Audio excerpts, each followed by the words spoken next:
கண்ணியத்திற்குரியவர்களே, ஏழ்மையுடைய ஒட்டுமொத்த உருவமாக அலி இப்னு அபி தாலிப் அவர்கள் வாழ்ந்தார்கள். ஏழ்மையுடைய அந்த ஏழ்மையை விவரிக்கவே முடியாது. அதுவும் யார் அவர்கள்? முஹம்மது ரசூலுல்லாவுடைய வளர்ப்பில் வளர்ந்தவர், முஹம்மது ரசூலுல்லாவுடைய குடும்பத்தார், ஒரு உலகத்துடைய தலைவருடைய குடும்பத்தில் பிறந்தவர், அந்த குடும்பத்தில் வளர்ந்தவர், அல்லாஹுடைய தூதருடைய வீட்டின் பட்டறையில் தன்னுடைய வாழ்க்கையை வளர்த்தெடுத்தவர், அல்லாஹுடைய தூதருடைய மகனை திருமணம் முடித்தவர். அல்லாஹு அக்பர்!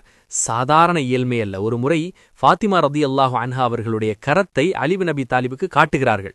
அல்லாஹு அக்பர்! உலகத்தின் சிறந்த பெண் ஃபாத்திமா என்ற பெயரை சொன்னவுடன் தம்முடைய பெண்களுடைய உள்ளங்களெல்லாம் தாழ்ந்துவிட வேண்டும். அவ்வளோ பெரிய கற்புக்கரசி.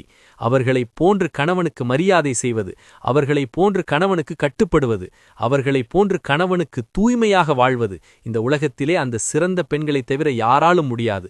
ஃபாத்திமா ரலியல்லாஹு அன்ஹா தன்னுடைய மரணத்திற்கு பிறகு கூட தன்னுடைய ஜனாசாவை இந்த முஸ்லிம்கள் பார்த்துவிடக்கூடாது என்பதற்காக எல்லாருடைய ஜனாசாக்களும் மேலே போர்வை போற்றப்படாமல், அந்த கூடு வைக்கப்படாமல் தான் எடுத்து போகப்பட்டது. அல்லாஹுடைய தூதர் ஸல்லல்லாஹு அலைஹி வஸல்லமுடைய மகள் ஃபாத்திமா ரலியல்லாஹு அன்ஹா அவர்கள் ஒரு சஹாபிய பெண்ணிடத்திலே ஆலோசனை கேட்டார்கள். இதற்கு வேறு ஏதாவது வழி இருக்கிறதா? இப்படிப்பட்ட நிலையில் கூட என் உடலை யாரும் பார்த்துவிடக்கூடாது, அந்த உடலுடைய வாகை கூட அதனால் மேலே ஒன்று போற்றப்பட வேண்டும் என்று தன்னுடைய ஜனாசா இப்படித்தான் போற்றப்பட்டு எடுத்துச் செல்லப்பட வேண்டும் என்று அறிவுரை செய்தவர்கள் ஃபாத்திமா ரலியல்லாஹு அன்ஹா. அல்லாஹு அக்பர்!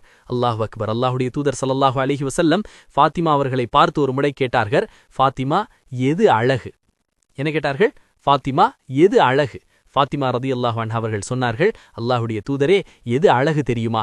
என்னையும் என் கணவரை தவிர யாரும் பார்த்துவிடக் கூடாது என்றும், என் கணவரின் மீதும் எந்த பெண்ணுடைய பார்வையும் பட்டுவிடக்கூடாது என்று எந்த ஒரு பெண் விரும்புகிறாளோ அதுதான் அழகு, அதுதான் ஒரு பெண்ணுக்குரிய அழகு என்று சொன்னார்கள்.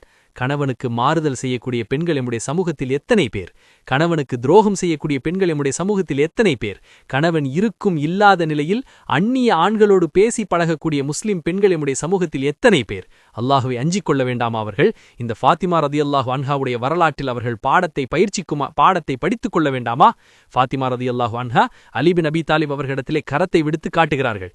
கரமெல்லாம் அப்படியே இறுக்கப்பட்டிருக்கிறது. வேலை பார்த்து பார்த்து பார்த்து கைகளெல்லாம் தழும்புகள் விழுந்திருக்கிறது. முஹம்மது ரசூலுல்லாவுடைய மகளுக்கு. அல்லாஹு அக்பர்! எவ்வளவு பெரிய ஏழ்மை பாருங்கள். அலி இப்னு அபி தாலிபிடத்திலே சொன்னார்கள், என் கணவரே, என் தந்தையிடத்திலே சென்று யாராவது போரிலே கைதிகள் அடிமைகளாக இருந்தால் வாங்கி வருவோமா? அலி இப்னு அபி தாலிப் அவர்களும், சரி அம்மா, நீ சென்று அல்லாஹ் உன்னுடைய தந்தையிடத்திலே கேட்டு வாங்கி வா என்று அனுப்புகிறார்கள்.